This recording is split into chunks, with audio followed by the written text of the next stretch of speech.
गाजीपुर में आयोजित जीवन सहायक उपकरण वितरण समारोह में केंद्रीय राज्य मंत्री बीएल वर्मा मुख्य अतिथि के रूप में शामिल हुए। राष्ट्रीय वायुश्री योजना के तहत आयोजित इस कार्यक्रम में 498 दिव्यांगजनों को सहायक उपकरण वितरित किए गए। जनपद में कुल 1868 दिव्यांगों को उपकरण देने की योजना है।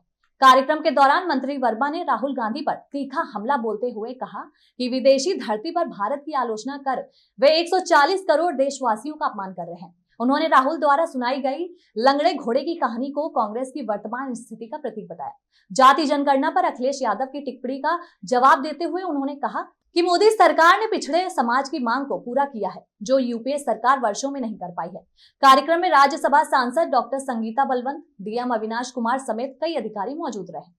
पहले दिव्यांगों को विकलांग कहा जाता था, लेकिन मोदी जी ने एक सम्मान दिया। आज आप सहायक उपकरण वितरण, कुल कैसी योजना है भारत के सरकार के द्वारा? देखिए, आज का कार्यक्रम राष्ट्रीय वायुश्री योजना में जो हमारे वरिष्ठ नागरिक होते हैं, उनके जीवन में बहुत सारी उम्र के नाते, कमजोरी के नाते, बीमारियों के नाते परेशानियां होती हैं। उनमें कैसे सहजता सरलता अपना जीवन आसान बने, उनके लिए सहायक उपकरण देने के लिए हमने कार्यक्रम रखा था वितरण करने के लिए। और आज गाजीपुर में 1868 हमारे ऐसे लाभार्थी को चिन्हित किया गया था। उनमें से सबको हम सहायक उपकरण देने का काम कर रहे हैं। और आज हम कह सकते हैं माननीय प्रधानमंत्री मोदी जी हमेशा माने वरिष्ठ नागरिकों को इतना सम्मान देते हैं। उन्होंने आयुष्मान कार्ड की योजना तो चलती थी, लेकिन अब 70 वर्ष से ज़्यादा आयु वालों के लिए उनको जोड़ने का काम किया है। हमारे मंत्रालय के द्वारा चाहे वृद्धाश्रम हो या अन्य तरह से कैसे हम इन बुजुर्गों का, इन वरिष्ठ नागरिकों का सम्मान बनाए रखें, बढ़ाए रखें, इसके लिए चिंता माननीय प्रधानमंत्री के नेतृत्व में हमारा मंत्रालय भी लगातार कर रहा है। और जहाँ तक दिव्यांगजनों का सवाल है, तब मैं कहूँगा जिस एल्को के द्वारा आज हमने ये कार्यक्रम किया है, वही एल्को हमारा दिव्यांगजन का भी सहायक उपकरण देने का काम करता है।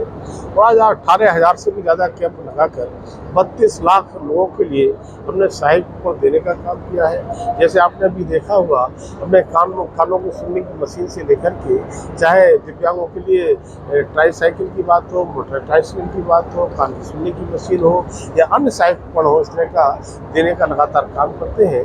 तब हमारे प्रधानमंत्री ने इस विकलांग शब्द को हटा करके दिव्यांग शब्द किया है। और हम कह सकते हैं कि दिव्यांग शब्द दिव्य शक्तियों से माननीय प्रधानमंत्री ने जोड़ा है।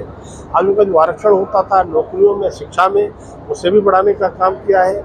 और आज जब ओलंपिक गेम होते हैं, माननीय प्रधानमंत्री मोदी जी के नेतृत्व में हमारे देश के खिलाड़ी हमारे देश का गौरव बढ़ाने का काम करते हैं, अब तक से ज़्यादा मेडल लाने का।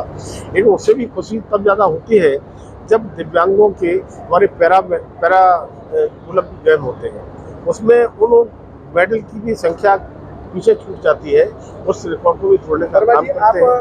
खाद्य उपभोक्ता मामले के मंत्री हैं, निःशुल्क राशन इतने लंबे आबादी में दी जा रही है, ये कैसी प्रयोग है, कैसा लग रहा है, कैसे भारत विकसित भारत बनेगा? देखिए, माननीय प्रधानमंत्री मोदी जी मेरे देश का कोई व्यक्ति भूखा न सोवे, इसलिए 5 किलो फ्री राशन देने का काम 80 करोड़ से ज़्यादा लोगों को होता है और निर्बाध रूप से होता है।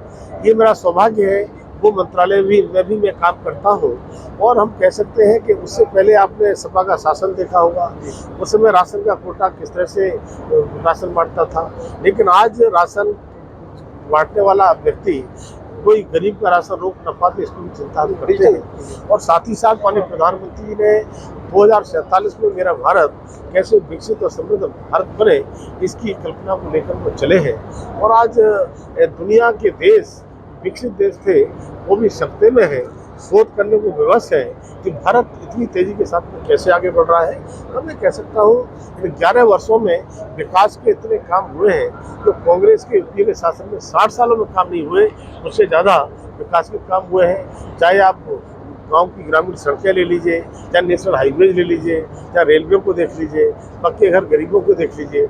आज 25 करोड़ लोग ऐसे जो गरीबी के दलदल में फंसे थे, 2014 के बाद उनको 25 करोड़ लोगों के लिए गरीबी के दलदल से बाहर निकालने का भी काम हुआ है। तब सबका साथ, सबका विकास, सबका विश्वास, सबका प्रयास हमारे प्रधानमंत्री मोदी को कहते ही नहीं है, वो चरतार करने का।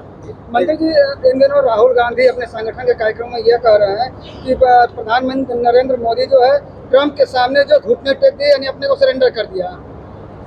देखिए, राहुल गांधी क्या क्या बोलते हैं। राहुल गांधी हमेशा ऐसी बात बोलते हैं जो दुश्मन देशों को अच्छी लगती है, और मुझे लगता है कि ज़्यादा उन्हें पाकिस्तान से लगाव है तो पाकिस्तान में जाके चुनाव लड़ लेना चाहिए। और जहाँ तक मैंने देखा है, विदेश की धरती पर जाकर के भारत के बारे में आलोचना करना, यहाँ के 140 करोड़ लोगों के यदि अपमानजनक शब्दों का अपमानजनक बात करना, तब मैं कहूँगा कि राहुल जी की बातों को कांग्रेस भी गंभीरता से लेती नहीं है, इसलिए कांग्रेस फांसी पर पहुंची। इस दिनों राहुल गांधी अपने संगठन कार्यक्रम में लंगड़े घोड़े की कहानी सुना रहे हैं, क्या इसका मतलब निकाला जाए? अब लंगड़े घोड़े की कहानी मुझे लगता है वही कांग्रेस भी लंगड़ी हो गई है और खुद लंगड़े हो गए, इसलिए वो पीछे चले गए। अखिलेश यादव सर ये कह रहे हैं कि अब पीडीए की जब सरकार बनेगी तभी जातीय जनगणना हो पाएगी, क्या लगता है? देखिए, अखिलेश जी क्या कहते हैं, कांग्रेस इससे पहले यूपीए की सरकार में भी रहे हैं, सपा की कांग्रेस की सरकार में भी रही है समाजवादी पार्टी, तो 60 सालों में तो ये करवा नहीं पाए। लेकिन माननीय प्रधानमंत्री मोदी जी ने जो वास्तव में पिछड़े वर्ग की डिमांड थी, मांग थी, उसको पूरा करने का काम किया है। और जो काम 60 सालों में नहीं हुए, ऐसे काम माननीय मोदी जी ने किए हैं। कि जाति जनगणना का स्वागत पूरे ओबीसी समाज में ही नहीं, पूरे देश की जनता कर रही है और सारे धरती में। थैंक यू, धन्यवाद।